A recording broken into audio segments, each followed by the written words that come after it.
Well, there's a lot of people that sucker plants, and to be honest with you, back in the 70s and maybe up to the mid 80s, we suckered their plants. And one year we didn't do it, and we had more tomatoes than we ever had grown. And we were growing them at our home, and we got 16 feet of topsoil, some of the best soil in Virginia is in the county we live in. And so we never suckered them again. And suckering was really a big deal back then. I'll pull that out of the way. And I wish I had more suckers. I don't cut any of them off. All of these tomatoes right here that are forming are on the main stem. There's a cluster, and there's a cluster, and that's a sucker. And eventually it will grow all the way up here to the top of the pole and give us probably 10 bunches of tomatoes. And you can see that that sucker right there is all the way up here, and it's got a cluster of tomatoes on it. See, that's a sucker. It came at the axillary joint. And that is coming, and that is a sucker. And that's going to be a sucker, and that's going to be a sucker, and I hope one comes out there, because I want all the suckers I can have, because each one of them on these cherry tomatoes will give me 8 or 10 clusters, so I can have a main stem that maybe gives me, I don't know, 15, 20 clusters of these cherry tomatoes, and it works on all the tomatoes. Or I can have 5 or 6 or 7 stems all giving me that many tomatoes.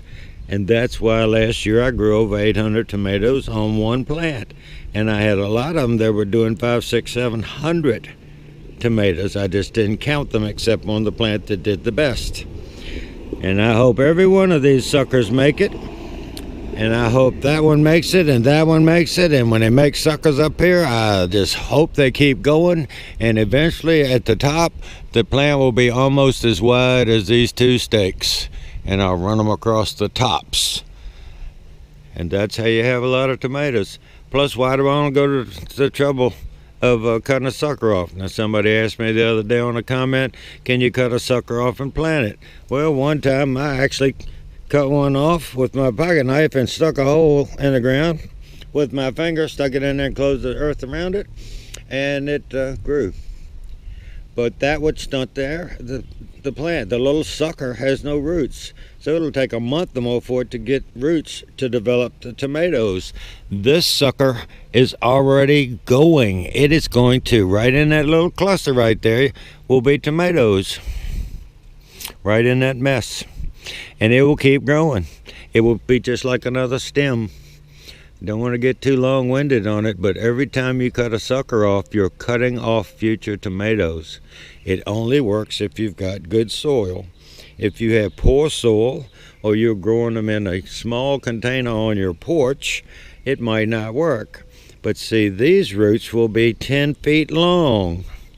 They've already got about 20 inches of root in the ground, and that can support all these suckers. And why? If you cut the suckers off, you get a good harvest, but if you leave them on there for the same square footage of your garden, you're going to get 5, 6, 7 times as many tomatoes off of one plant. Anyway, that's all I got to say about suckers.